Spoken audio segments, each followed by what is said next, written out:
Bismillahirrahmanirrahim. Alhamdulillah wassalatu wassalamu ala Rasulillah wa ala alihi wa sahbihi wa mawala. Alhamdulillah para jemaah sekalian di sore hari ini dengan izin Allah kita bisa kembali berjumpa dalam kajian kitab ya Allah ya.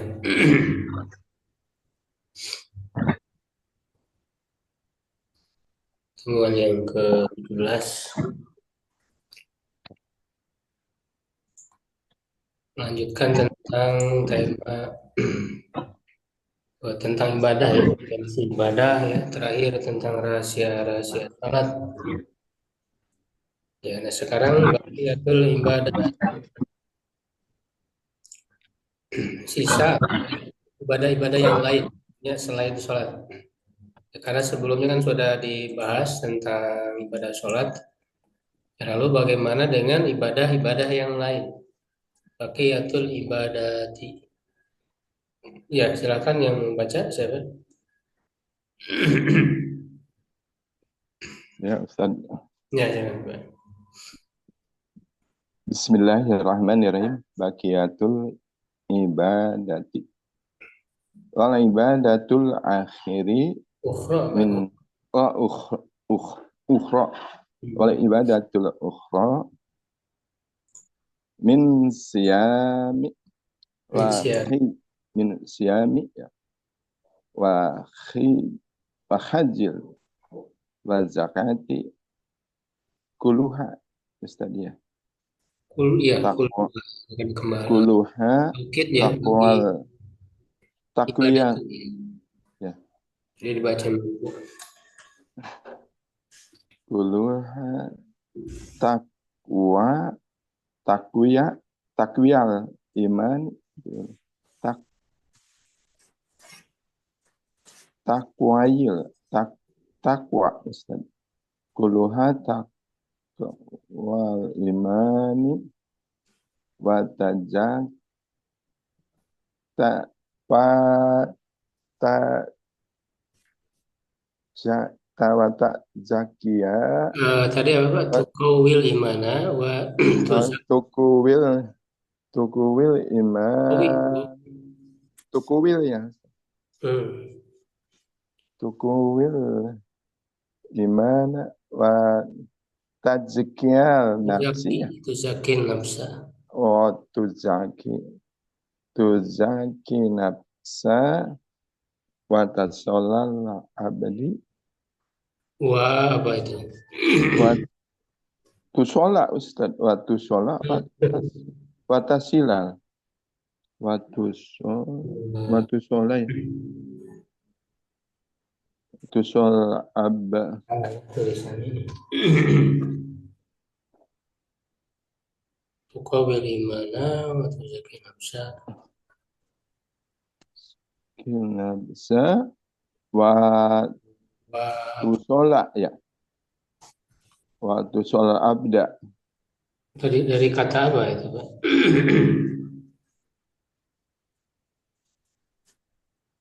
tasola Ini lebih tepatnya itu kan artinya menyampai atau menghubungkan.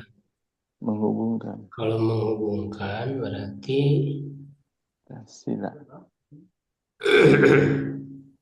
dari kata ausola yusilu awsala yusilu atau bisa juga wasola yusilu.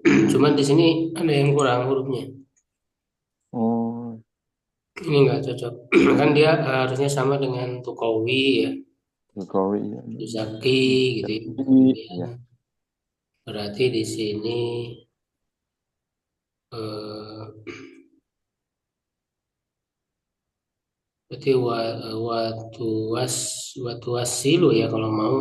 oh waktu wasilu ya Silu jadi ada paham wawu yang hilang. ada wawu yang hilang Kurang ya, kurang. Karena nggak cocok mana. wa yang kurang ya waktu wasila Watu wasilu berarti ya. waktu wasilu Terus dibaca apa? Abdu. waktu wasilu abda ya Kenapa jadi abda Pak? dia ini ya eh, maf'ul bihnya wa tuwasilu, dia menyambungkan dan menyambungkan. Abda itu kan berarti eh, pengabdi itu Ya, abda. abda birobihi. Birobihi watamasala Utamlau. watama'u qablihi, Kolbahu, Mbak. oh, qalbahu bima'ani bima'anil abu Ubudiyati. ubudiyatillah ya Ustaz. Lillahi kan ada huruf Oh ya, ya. ibadatillahi ya, ubudiyatillahi ta'ala fa fil siyam apa? Wisyami. Fa fil siyami isar limahabba limahabba Allah Lima. Lima hab billahi.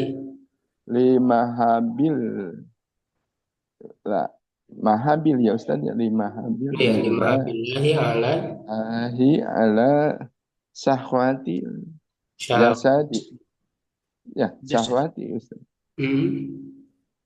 jasadi. Ya, cukup ya. Wa- udah. Yang lain barangkali ada yang baca lagi.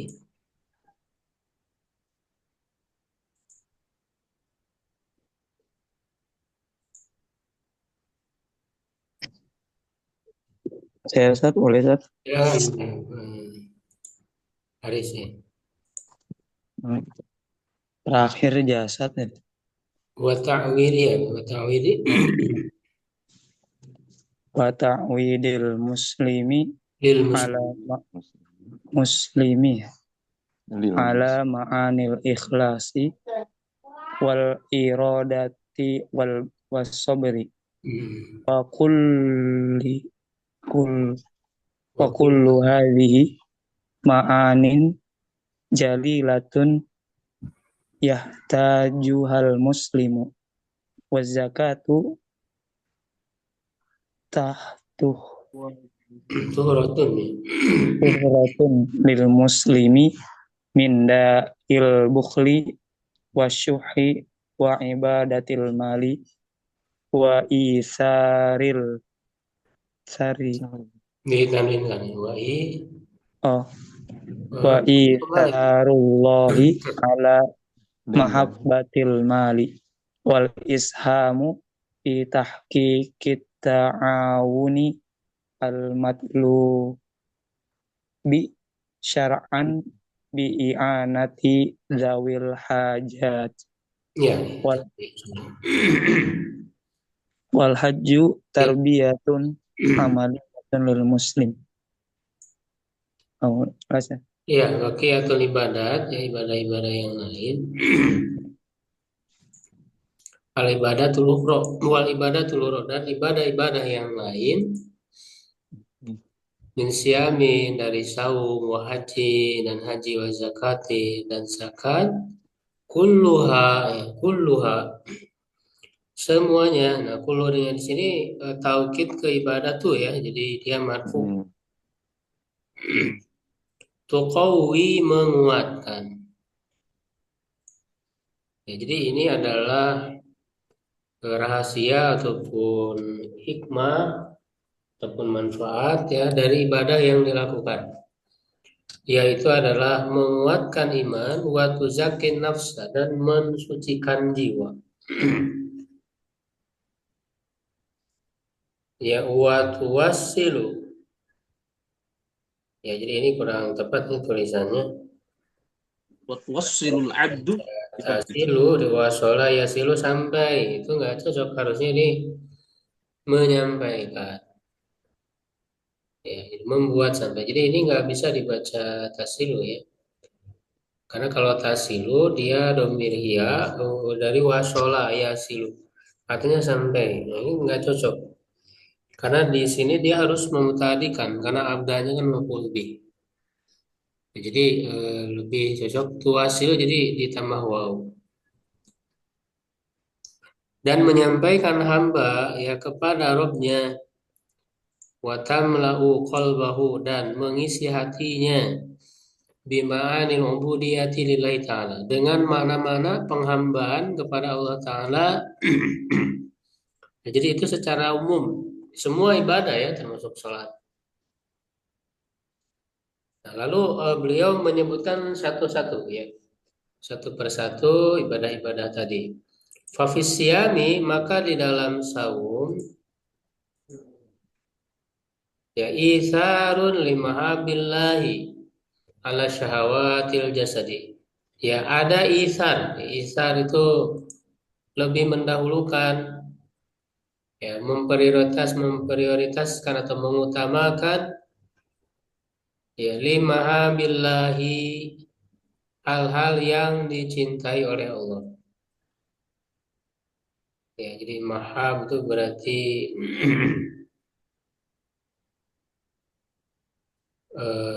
apa namanya jama ya dari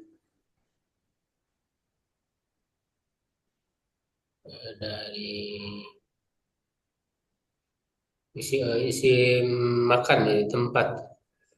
Jadi maksudnya hal-hal ya yang membuat Allah cinta ya yang dicintai oleh Allah. Ala syahwatil jasadi atas syahwat-syahwat tubuh. Ya, karena kan kalau menurut syahwat ya, menurut keinginan tubuh ya, keinginan manusia itu ya ingin menikmati makanan, minuman ya.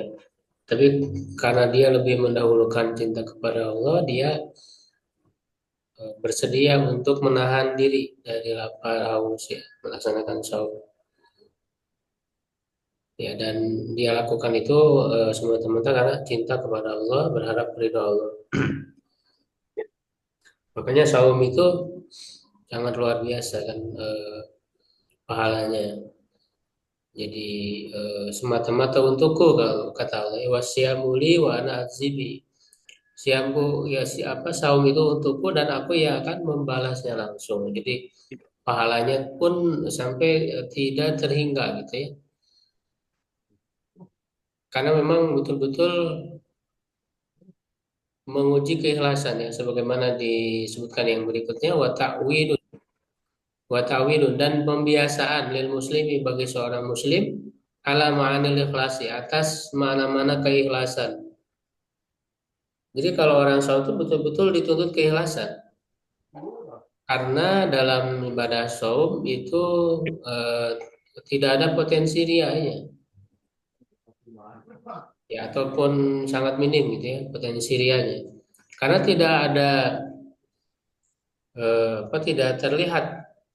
Beda dengan sholat kan ada gerakannya, zakat, ada nominal yang dikeluarkan. Sedangkan saum itu tidak ada apa-apa gitu, hanya menahan diri, tidak makan minum. Ya, jadi tidak melakukan apa-apa karena saum itu kan meninggalkan makan minum. Ya, sehingga tidak terlihat gitu ya, tidak terlihat. Ya kecuali kalau apa namanya dipamerkan ya, dibicarakan tentang ibadah itu bisa juga jadi ria ya tapi ketika orang melaksanakannya itu tidak terlihat ya tidak kelihatan ya orang itu apakah melaksanakan saum atau tidak itu kan tidak tahu sehingga saum itu ibadah rahasia antara seorang hamba dan Allah. Nah, jadi betul-betul menguji keikhlasan ya, tentang saum itu wal iradati wasabri dan kemauan ya tekad yang kuat ya karena memang eh, membutuhkan niat, membutuhkan kesungguhan di dalam melaksanakan ibadah saum, sabri dan kesabaran, ya. Karena memang tidak mudah, apalagi yang belum terbiasa ya melaksanakan saum. Itu berat ya di awal itu akan merasa berat. Ya, atau bahkan kita sudah lama nggak saum gitu ya, lalu kita saum lagi, nah, itu akan terasa berat. Makanya di situ butuh kesungguhan, kesabaran. Wa kullu hadhihi, dan semua ini ma'anin jalilatun. Ma'aninnya berarti dia khobar ya. Dulunya di mubtada, hadhihi yang pilih. Ma'aninnya khobar dari kulu. Di semua ini adalah ma'anin. Cuma dia dibaca kasroh karena tanwinnya itu tanwin iwad ya. Asalnya kan ada ya ma'ani, Iya. ya jadi hilangkan ya lalu diganti dengan tanwin jadi ma'anin. Sebenarnya dia marfu ya. Tanda marfunya berarti dhamma muqaddarah di atas ya yang dibuang tadi. Jadi semua ini adalah mana-mana jalilatun yang mulia. Juhal muslimu yang dibutuhkan oleh seorang muslim. Ya, itu manfaat ataupun rahasia ya hikmah dari saum. Kemudian berikutnya zakat. Wa zakatu, dan zakat tuhratun lil muslimi adalah pembersih bagi seorang muslim. Dari apa? Min da'il bukhli wa syuhi wa ibadatil mali. Dari penyakit kikir. Ini bukhli dan syuhi secara asal sama ya maknanya kikir. Ya, atau kalau syuhi itu lebih lagi ya, lebih parah lagi kikirnya.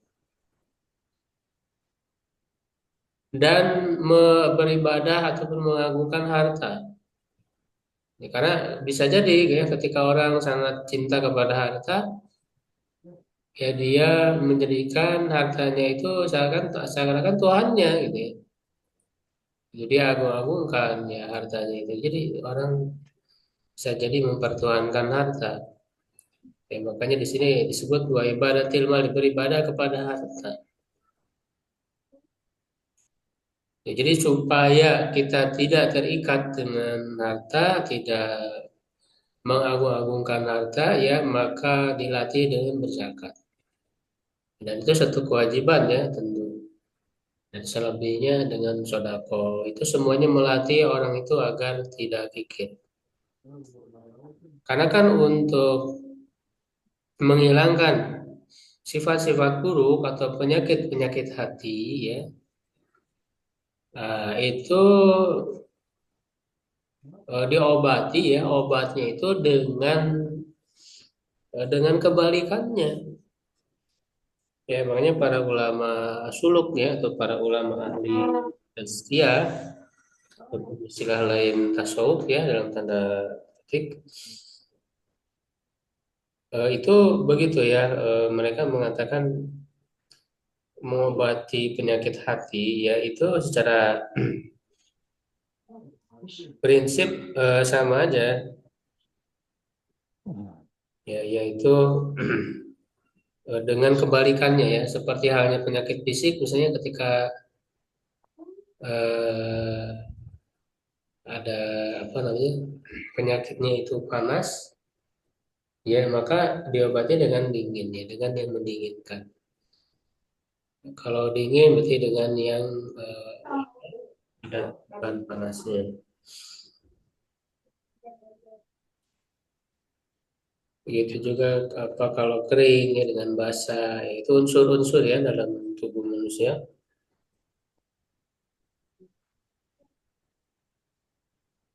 Nah, begitu juga dalam penyakit hati diobati dengan kebalikan. Ya, kalau orang agak sombong ya berarti dia harus dipaksa untuk tawadu. Obatnya itu orang kikir ya obatnya dengan memberi. Coba dilatih untuk memberi. Oke, jadi diobati dengan kebalikannya. Wa isarun lillahi ala mahabbatil mali. Dan lebih mendahulukan ya untuk Allah daripada cinta kepada harta. Ya, sebagai pembuktian keimanan ya. Itu karena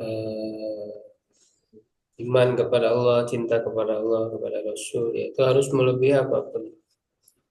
Makanya kan kata Allah itu di dalam surat Taubah itu ya, jika apa bapak-bapak kalian, saudara, anak-anak, ya lalu harta yang kalian miliki, perdagangan yang kalian takutkan kerugiannya, ya, kendaraan dan sebagainya lebih kalian cintai daripada Allah, maka apa namanya, tunggulah kehancurannya.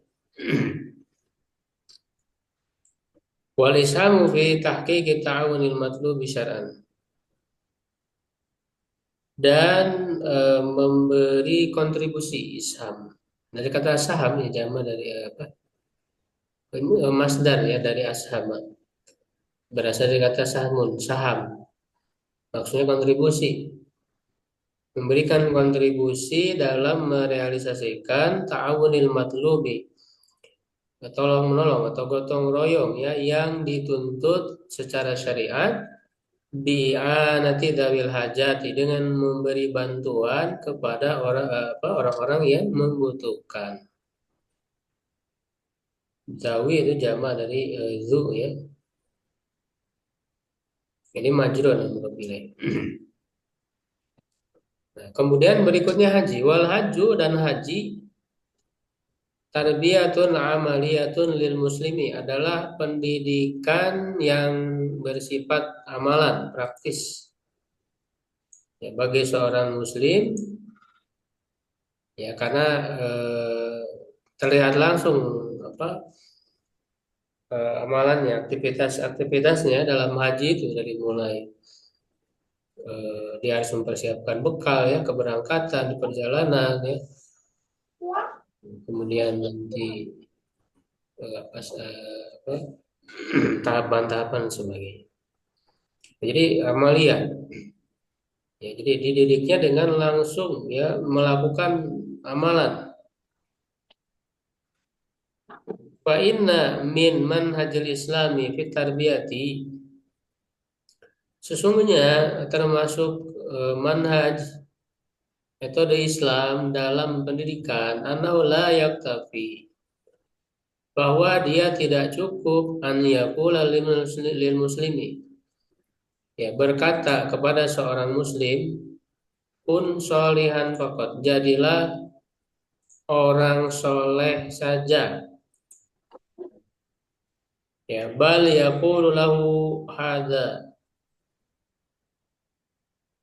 ya, tetapi ya dia mengatakan kepadanya,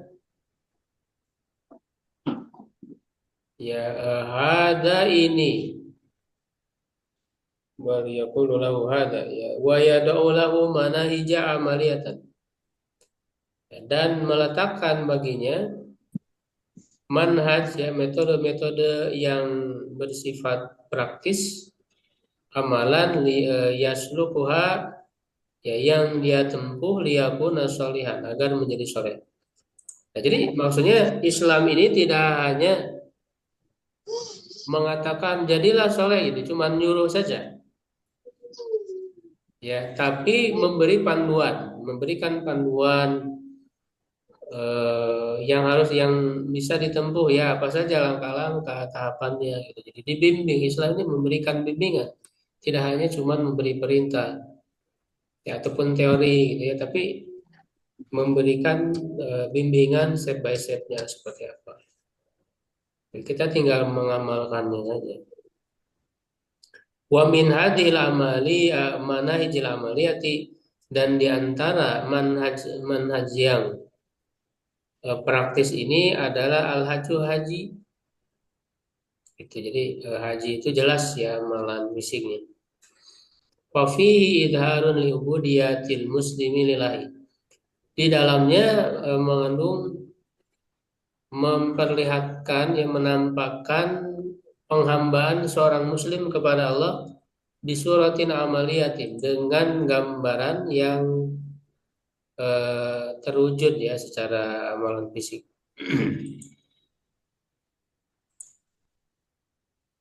Wa bisyaklin muayyanin wadihin, dan dengan bentuk tertentu yang jelas. Ya, apa itu? Yajid tasu. Ya, yajid tasu ya.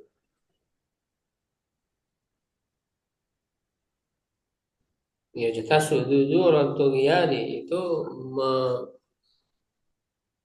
mencabut, ya, jadi mencabut akar ya, itu akar-akar Tughyani, kesewenang-wenangan wajarosimihi, ya, dan kotoran atau bakteri-bakterinya, kotoran-kotoran kesewenang-wenangan itu, atau sifat-sifat melampaui batas. Ya, itu sebagaimana dalam surat Al-Alaq ya, karena innal insana la yatgha. Manusia itu cenderung berbuat sewenang-wenang ya, melampaui batas. Min nafsil muslimi, dari diri seorang muslim. Fa inna fil insani nuzu'an ila tughyan. Ya, ini tadi yang sebagaimana saya sebutkan. Karena di dalam diri manusia itu ada apa namanya? Ada dorongan ya, ada potensi ya, nuzuan. Ya, ada dorongan ataupun potensi ila tughyani, kepada kesewenang-wenangan ya, bersikap sewenang-wenang. Ya, melampaui batas. Qala ta'ala kala innal insana la yatgha. Nah, ini ya di surat Al-Alaq ayat 6. Hada ini wa hunaka ibadatul ukhra, dan ada ibadah-ibadah yang lain wairul madkurati, yang tidak disebutkan fi hadis Jibril, di dalam hadis Jibril. Di dalam hadis Jibril itu yang iman, Islam, ihsan ya. Itu kan tercakup semua di situ. Kalau sifatnya amalan fisik itu kategorinya Islam.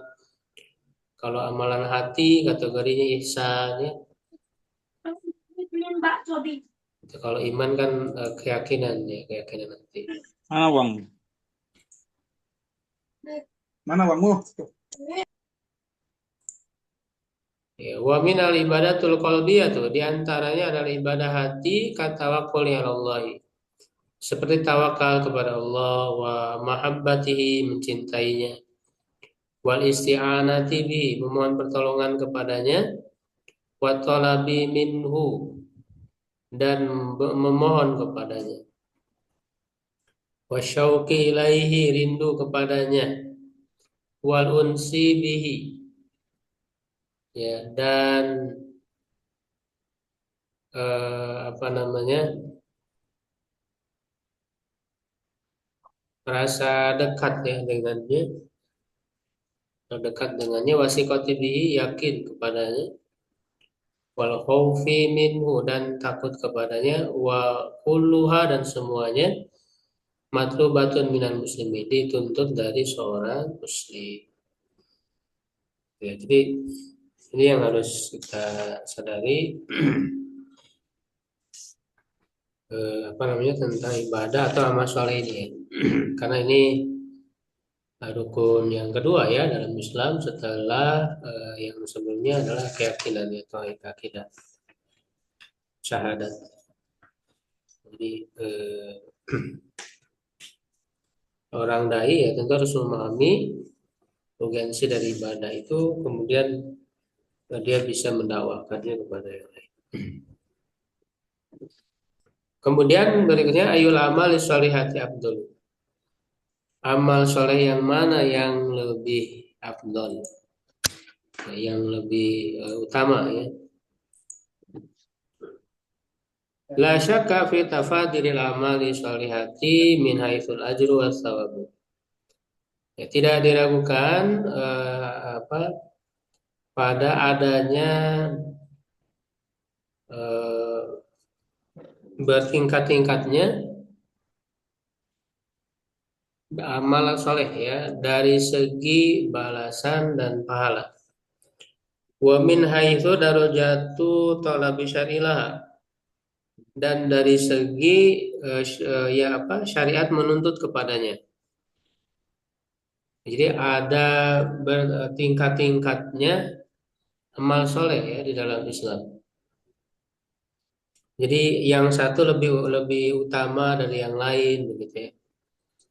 Fal fardu afdalu minal mandubi, yang wajib lebih afdal daripada yang mandub. Wa ma'adu manabuhu lil jama'ati afdalu mimma iktasaru nabuhu ala fa'ilihi. Apa yang besar manfaatnya bagi jamaah, bagi banyak orang ya, kelompok orang, lebih baik daripada yang manfaatnya terbatas pada dirinya, pada orang yang mengerjakannya. Ya, makanya kan apa namanya mengajarkan ilmu itu lebih baik daripada sholat sunnah misalnya. Ya, lebih baik daripada sholat sunnah. Kenapa? Karena kalau sholat sunnah pahalanya untuk dia sendiri. Manfaatnya bagi orang yang mengerjakannya saja. Tapi kalau mengajar ya berdakwah gitu ya, menyampaikan ilmu, manfaatnya itu untuk banyak orang. Bahkan nanti yang belajar kan akan menyampaikan lagi, akan terus sehingga pahalanya nggak terputus. Ya, jadi itu istilahnya amal yang mutaaddi. Jadi amal yang mutaaddi yang memberi pengaruh kepada yang lain, bermanfaat kepada yang lain, sehingga tentu pahalanya lebih besar.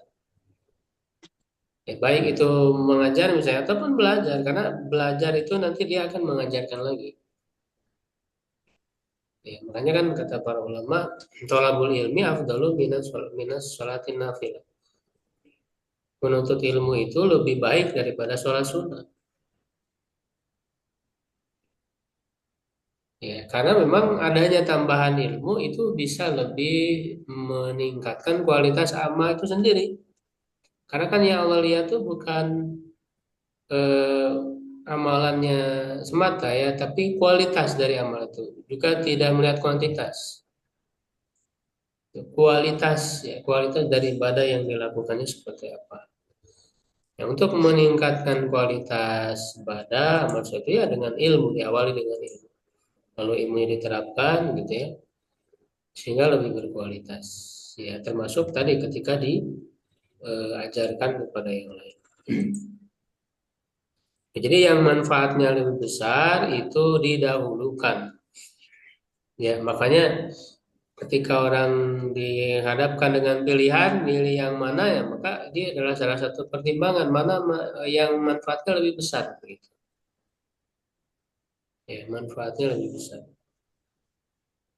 Wal qaidatu fi afdhalil amali sholihati binisbati li syakhsin. Dan kaidah dalam amalan soleh yang lebih utama ya sehubungan dengan seorang ya seseorang satu individu ma huwal amal matlub minhu syar'an,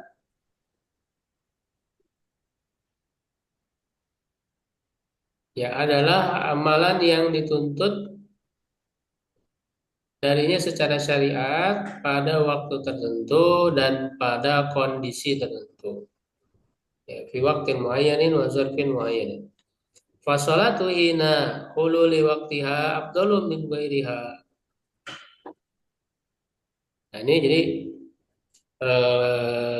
amal soleh sehubungan dengan seorang ya, seorang individu dalam melakukannya itu mana yang lebih utama secara syariat, yaitu tergantung pada waktu dan kondisinya. Ya, sholat ya misalnya ketika tiba waktunya itu lebih utama dari amalan apapun. Ya, wa aujabu 'alal muslimi an yanshagila biha min ghairiha. Dan hal yang paling wajib bagi seorang muslim adalah untuk tersibukkan dirinya dengan sholat tersebut, ya, daripada yang lainnya. Gitu. Jadi memang melihat mana amal yang lebih utama, yang lebih afdol, ya itu dilihat kondisinya, ya, dilihat waktunya. Ya, ketika waktu sudah datang waktu wajib sholat, maka nggak ada lagi yang utama selain daripada sholat. Wal jihadu fi waqti afdalu binisbati liman wajib alaihi minal qiyami binawafil ibadati wa talabil ilmi. Jihad pada waktunya, ketika sudah ada waktunya, ya, binisbati liman wajib alaihi, terkait dengan atau kaitannya dengan orang yang wajib atasnya jihad tersebut. Ya, jadi jihad pada waktunya bagi orang yang memang sudah wajib untuk melaksanakan jihad. Apalagi wajibnya wajib aini, ya, fardu ain. Nah, itu lebih baik, ya, lebih utama daripada melaksanakan ibadah sunnah dan thalabul ilmu bahkan. Karena lebih mendesak, ya, berkaitan dengan apalagi nyawa manusia gitu yang harus ditolong gitu ya, jihad itu. Wasiyamu fi waqtihi afdalu binisbati liman wajaba alaihi.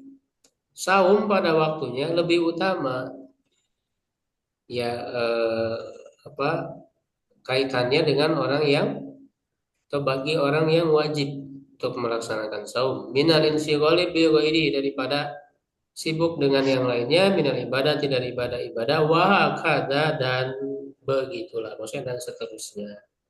Jadi semua ibadah itu begitu, dilihat dari waktu dan kondisinya. Jadi setiap orang tuh berbeda-beda tentu kan.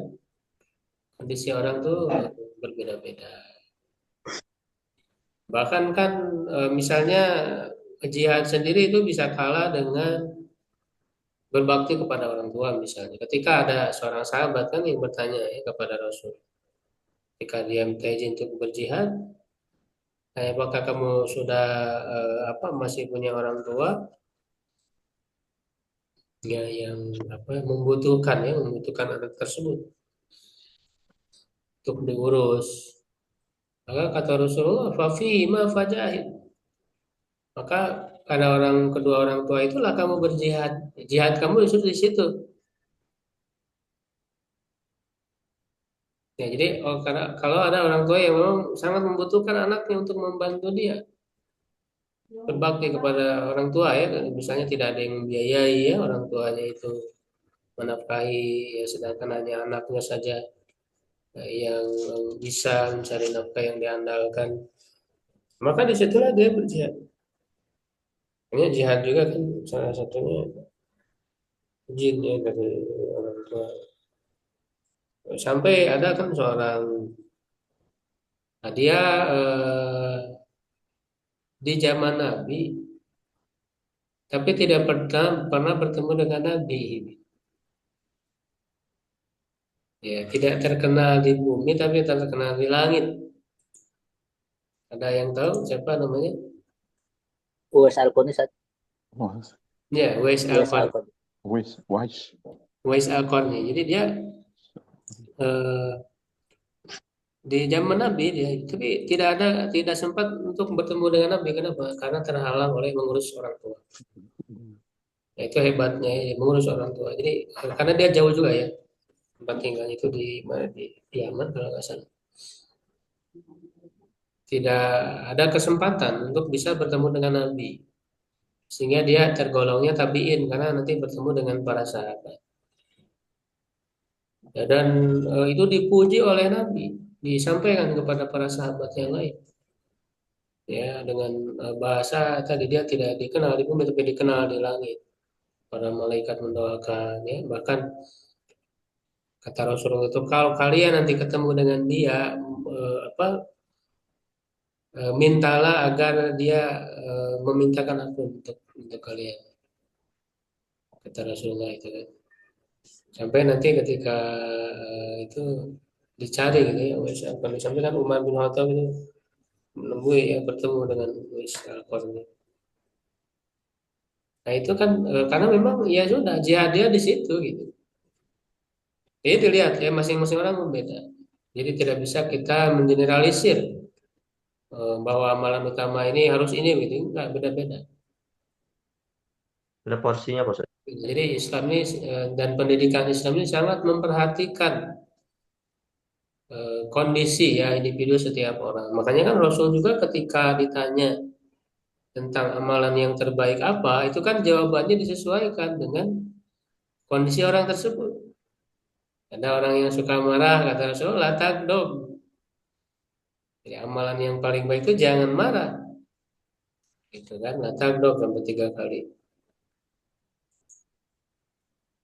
Jadi dilihat kondisi orangnya. Wa 'alal muslimi an yataharrama wal ahabbu lillahi ta'ala fi hadzal waqti.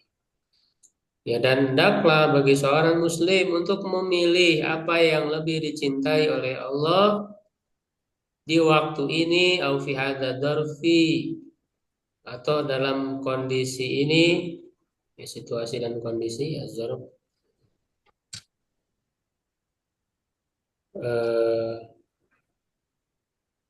al-qaim al-qaimi ya. Jadi sifat dari zorof ya, jadi kondisi yang ada sekarang, gitu ya, yang tegak yang ada sekarang maksudnya. Fayusari wa ilaihi, maka hendaklah dia bersegera kepadanya. Wa yufaddiluhu dan mengutamakannya ala ma siwahu atas yang selainnya. Atas yang selain. Jadi kita harus bisa menimbang ya, memperhatikan gitu. Jadi jangan salah prioritas. Maka ini yang disebut dengan fikul aulawiyat. Ya, makanya Syekh Yusuf Qaradawi ya, rahimahullah, beliau menulis satu kitab khusus namanya fikul aulawiyat, fikih prioritas. Nah, itu penting. Jadi melihat mana amalan yang lebih prioritas. Ya, itu diterjemahkan fikih prioritas ya, Syekh Yusuf Qaradawi rahimahullah. Ini dengan melihat seperti itu gitu kan, karena mana yang lebih prioritas yang dipertimbangkan.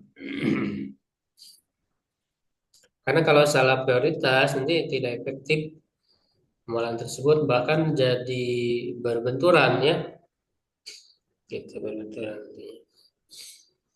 Wa bihada tatahaqqaqu fil ubudiyatul khalisatu lillahi. Nah, dengan hal ini maka terrealisasilah padanya penghambaan yang murni ya untuk Allah biisari dengan lebih mengutamakannya daiman selalu ya ma yuhibbu ma yuhibbuhullahu yang dicintai oleh Allah ala ma tuhibbuhu nafsuhu daripada apa yang dicintai oleh dirinya wa tahwahu ya dan yang disukai oleh jiwa itu wa in kana minal amali sholihati meskipun itu termasuk amal soleh. Jadi ketika berbenturan antara satu amal soleh dengan yang lain ya kita harus lebih mengutamakan yang lebih prioritas, yang lebih besar, pahalanya yang lebih didahulukan. Karena biasanya kadang jiwa itu suka milih yang lebih enak, mana yang lebih enak nih.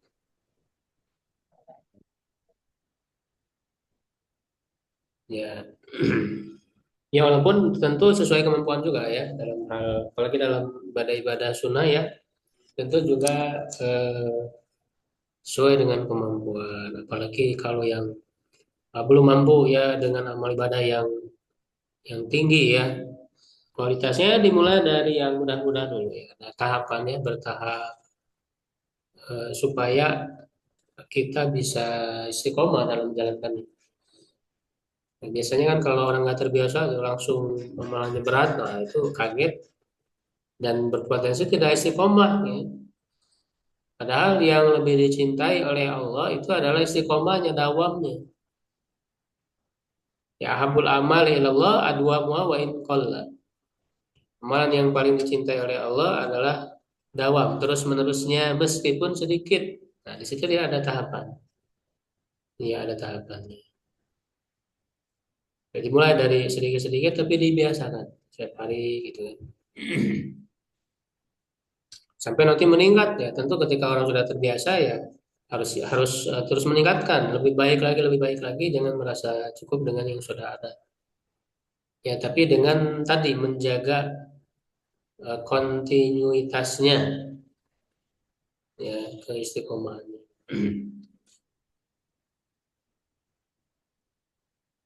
Asarul ibadati fi sholahil fardhi. Dampak ibadah pada kesolehan individu wal mustama'i dan masyarakat. Dampak ibadah pada kesolehan individu dan masyarakat.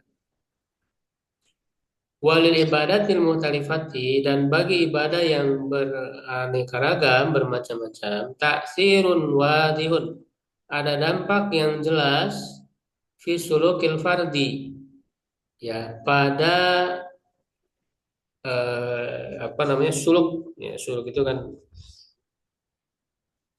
pada kepribadian ataupun akhlak seorang, ya, seorang individu. Fahiyalati tuzaki nafsahu, nah, dialah yang mensucikan jiwanya, ya, kama qulna, sebagaimana yang telah kami katakan, wa tazidu muraqabatu li rabbi ta'ala, dan bertambah Dekatan. atau bisa juga tuzidu, ya, dibaca mutaaddi, ya, menambah berarti. Muraqabatahu, kalau dibaca tuzidu berarti muraqabatahu, maf'ul bih. Menambah muraqabah, merasa selalu diawasi oleh Allah, ya, kepada Rabbnya Ta'ala, fi sirri wal alani wal khaufi minhu, pada saat rahasia, ya, sembunyi-sembunyi, wal alani, dan pada saat terang-terangan, wal khaufi minhu, dan merasa takut, ya, ataunya ke muraqabatahu berarti wa khaufa minhu, bertambah juga atau menambah rasa takut kepadanya. Fayanjaziru anil ma'asi, maka dia membentengi diri, ya, atau menghindari perbuatan maksiat, wal adrari bin nasi, memberikan madarat kepada manusia, wa yusari'u ila amalil khairi, dan bersegera kepada amalan kebaikan. Wala syakka annal mustama'a yakunu sa'idan idzan zada fi adadus salihin al ghaifin min Allah ta'ala.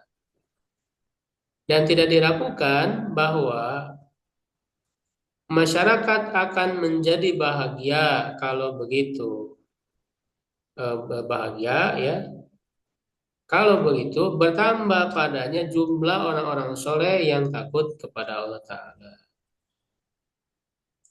Wa inna kamiyatal khairi, dan sesungguhnya kuantitas, ya, kamiyah, ya, kalau kualitas kan kaifiyah ataupun al jiddu, ya.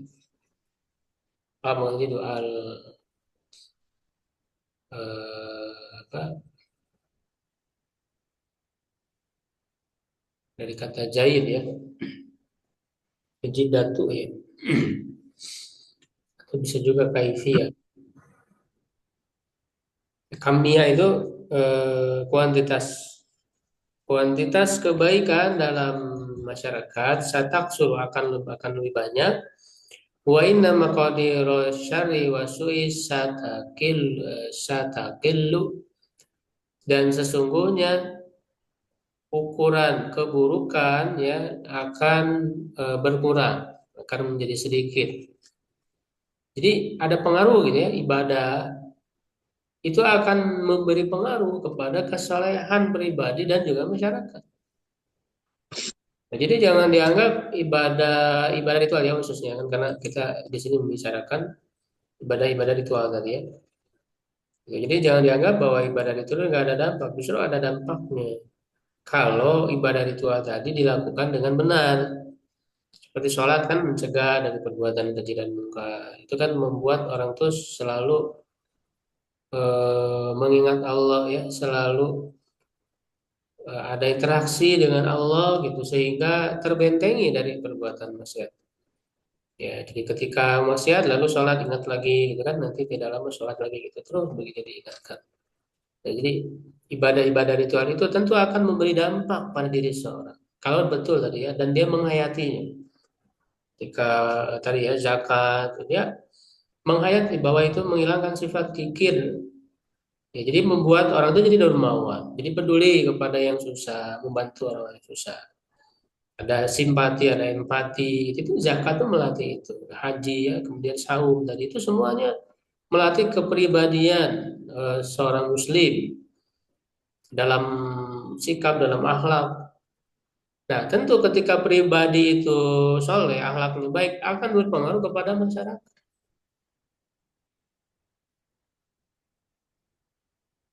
Ya, jadi untuk memperbaiki masyarakat itu yang mereka didorong untuk melaksanakan ibadah, ritual ibadah dengan benar.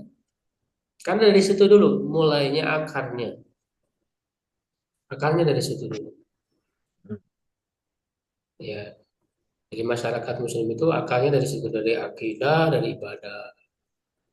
Ya, adapun masalah apa namanya hukum-hukum pidana ya, sanksi dan sebagainya itu mah nanti di akhir sebagai solusi terakhir kan, sebagai obat.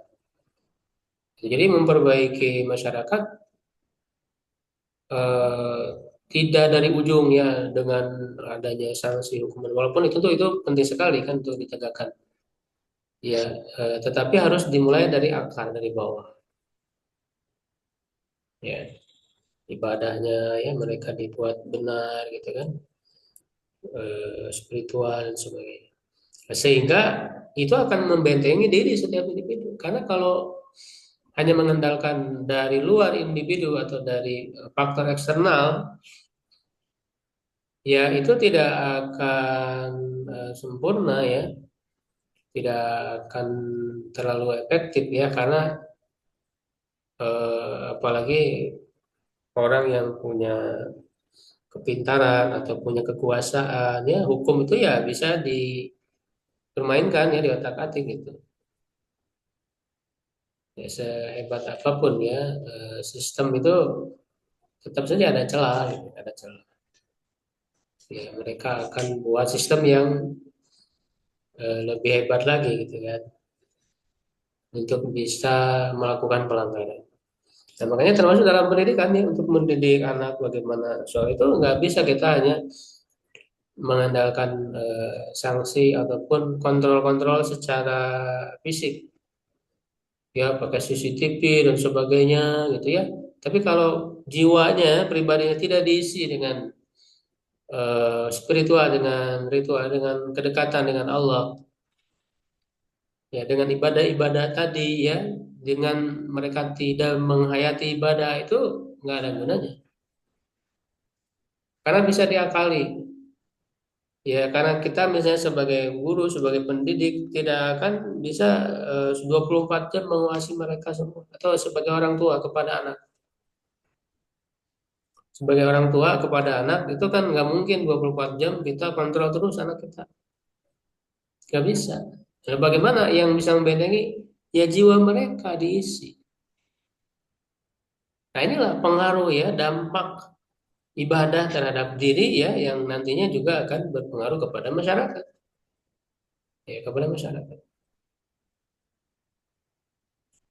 Wa ala hadza, dan berdasarkan hal ini yumkinuna an naqula, memungkinkan bagi kita untuk mengatakan ya annal ibadati, ini jama' mana salim ya, jadi mansubnya dengan kasroh, bahwa ibadah-ibadah itu fil islami, dalam Islam, tusol tuslihu ya, bisa berdampak memberikan kesolehan ya, perbaikan al farda individu wal mujtama dan masyarakat, watan faul farda wal mujtama, dan memberi manfaat kepada individu dan masyarakat.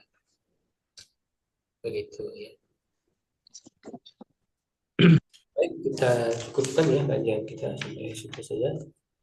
Mudah-mudahan saat yang kita dapatkan. Amin. Kalau ada yang ditanyakan, silakan. Ustaz, mau tanya, Ustaz. Ya sudah, Pak Sandi. Eh, Kalau tadi yang disampaikan sama Ustaz tentang prioritas, tentang dakwah, Ustaz, udah paham, Ustaz, insya Allah. Kemudian, Ustaz, untuk berdakwah itu kadang tidak bisa sendiri, Ustaz, jadi harus punya jemaah seperti itu, Ustaz. Yang menjadi pertanyaan, Ustaz, apakah Jamaatul Muslimin ini sudah cukup bagi kita, Ustaz, sebagai wadah jemaah, sebagai wadah dakwah Islam kita, atau kita harus memilih jamaah minal Jamaatul Muslimin, Ustaz, seperti itu. Karena ada perkataan Sayyidina Ali itu bahwa ketika al-haq tanpa nizam itu akan mudah dikalahkan oleh kebatilan dengan nizam, dengan sistem yang terstruktur. Kemudian kalau perlu misalkan jemaah minal muslimin itu kira-kira menurut Ustadz firqah najiyah atau yang selamat itu yang seperti apa, Ustadz? Mungkin ada rujukannya seperti itu, Ustadz. Jazakallahu khair. Ya, ya. Ya, memang dakwah butuh juga jamaah ya, komunitas, kebersamaan ya. Itu walaupun tentu bisa dilakukan oleh individu gitu. Ya, ketika misalnya di satu tempat yang dia belum punya jamaah, belum punya komunitas, ya bukan berarti tidak ada kewajiban dakwah ya. Justru kalau dia mampu ya berdakwah sendiri gitu. Ya, jadi apa namanya tidak menafikan dakwah dengan sendiri gitu ya, dilakukan dengan sendiri ya. Ketika mampu melakukan itu ya silakan lakukan. Apalagi di zaman sekarang kan orang secara individu juga bisa ya menyebarkan dakwah. Nah, tetapi kalau dilakukan dengan jamaah ya, dengan berjamaah dengan lebih banyak orang ya tentu akan lebih bagus ya, lebih kuat lagi. Ya, lebih memiliki kekuatan. Asalkan ya jamaahnya itu eh, menjalankan fungsinya, gitu. Fungsi berjamaah ya ada apa namanya orientasi yang jelas, tujuan bersama, gitu ya, visi misi, ya ada kepemimpinan di situ, ada apa manajerial ya yang berjalan gitu, manajemen dan sebagainya, strategi-strategi yang dilakukan ya untuk berdakwah secara bersama-sama secara kompak. Ya ada berbagai tugas ya dan sebagainya. Ya, karena memang dalam perintah dakwah sendiri kan wa takum minkum ummatun ya yad'una ilal khair. Jadilah kalian satu umat, itu satu kelompok umat yang berdakwah. Jadi kalau bisa dilakukan secara berjamaah, ya itu tentu lebih baik ya dan lebih besar ya manfaatnya. Ya, kemudian apa ya timbangan ataupun rambu-rambu ya dalam memilih ya, komunitas ya tentu kan kita mencari ataupun membentuk ya, jadi tidak karena kan kalau komunitas-komunitas yang ada sekarang gitu ya ormas ataupun apalah ya itu kan sebagai istihad saja ya, manusia dibuat oleh manusia itu sebagai wasilah aja ya, jangan dianggap sesuatu yang final ya. Ya, jangan fanatik ya terhadap golongan ya. Apalagi itu kan dibuat oleh manusia gitu ya, ada ormas-ormas gitu kan, setiap negara di Indonesia dan sebagainya. Jangan dikultuskan ya, karena itu hanya wasilah kan, bukan tujuan. Jadi baik komunitas yang sudah ada ataupun yang kemudian kita bentuk sendiri gitu kan, ya itu tentu patokannya adalah nilai ya. adalah nilai. Nah, maka lihatlah nilai-nilai yang lebih dekat ya kepada manhaj Rasulullah SAW. Ya, karena Rasulullah SAW juga sama kan membangun komunitas, ya melakukan dakwah, gerakan-gerakan, harokah-harokah. Rasul melakukan gerakan-gerakan dakwah yang sudah terstruktur, yang terorganisir tadi itu ya. Jadi itu juga rahasia ya keberhasilan dakwah Rasul itu seperti apa ya, terorganisir Rasulullah itu. Ya ada timnya, ya ada pembagian tugasnya, siapa yang ditugaskan ini itu kan sangat terorganisir. Ya, ya, pakai strategi, semuanya juga pakai strategi. Makanya kan jelas dalam surat As-Saff misalnya, Innallaha yuhibbul ladzina yuqatiluna ladzina yuqatiluna fisabilillah shaffan ya, karena bunyanun marsus. Ya, Allah mencintai yang berjihad di jalan Allah, yang berperang di jalan Allah dalam barisan yang rapi, seakan-akan mereka bangunan yang pokok. Itu jelas sekali menunjukkan pentingnya organisasi, pentingnya apa pengorganisasian, dan itu bisa kita lihat langsung yang dicontohkan oleh Rasulullah, yang kita bisa lihat yang dicontohkan langsung oleh Rasulullah SAW dalam berbagai dakwahnya gitu ya. Maka dilihat manhaj pergerakan, manhaj jamaah ya dari Rasulullah itu yang menjadi patokan. Makanya kan ketika Rasul menyebutkan ada firqah-firqah ya umat ya yang berkelompok-kelompok, 73 ya kelompok kata Rasulullah, itu kecuali satu kelompok yaitu jamaah. Nah, siapa jamaah itu ya, atau firqah najiyah tadi adalah kata mana alaihi wasallam, yang berpegang teguh kepadaku ya, kepada manhajku dan para sahabatku. Jadi dilihatnya itu nilainya ya, standar nilainya gitu ya. Apakah dan tentu semua juga yang apa namanya masih lurus gitu ya. Mereka semua juga niatnya adalah baik kan, menjalankan syariat, menjalankan Quran Sunnah ya. Semua kelompok-kelompok Muslim ya, kelompok-kelompok Islam gitu ya. Nah, cuman dari banyaknya kelompok yang ada ya, nah, tentu kan mereka tidak lepas dari kelebihan dan kekurangan. Ya, nah maka kita pilih mana yang lebih dekat ya, lebih dekat kepada Rasulullah ya, ataupun misalnya kita sekarang ya sudah ada di komunitas tertentu misalnya ya, kita sudah terbiasa ya hidup dalam komunitas itu, ya tinggal bagaimana usaha kita memperbaiki kekurangan yang ada. Jadi justru jadi bagian dari dakwah juga ya, lahan dakwah juga gitu. Ya, apalagi kalau komunitas itu sudah besar, sudah banyak, itu kan jadi lebih rumit ya, jadi lebih beraneka ragam orang gitu. Ormas-ormas itu yang ada itu misalnya. Di situ ada yang lurus nih, ada yang nyimpang nih, ada yang liberalnya dan sebagainya gitu. Itu justru jadi bagian dakwah juga ya. Jadi ini wasilah saja. Jadi kita harus berpaku kepada nilai ya, jangan kepada orang ataupun kelompok ya, ataupun apa namanya nama-nama ya, ormas dan sebagainya, nama komunitas. Nah, itu bukan terbatas ke itu gitu ya, Ahlussunnah ataupun, jadi pada nilai. Kalau orang itu nilainya sesuai dengan nilai-nilai Ahlussunnah ya, gitu. Maka dimanapun dia, di kelompok manapun, di latar belakang manapun, ya dia adalah Ahlussunnah. Dia berpegang teguh kepada sunnah.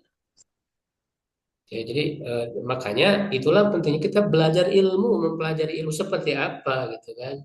Mana Rasulullah itu seperti apa, nilai-nilai tersebut yang harus kita pegang teguh. Meskipun masing-masing kita kan berada di komunitas berbeda masing-masing. Ya, dan kita harus memikirkan apa namanya individu diri kita ya. Tapi bukan berarti kita nggak peduli kepadanya, tidak. Maksudnya kita harus menyadari bahwa nanti ketika kita dibangkitkan, ya, dibangkitkan itu kan membawa pertanggungjawaban pribadi.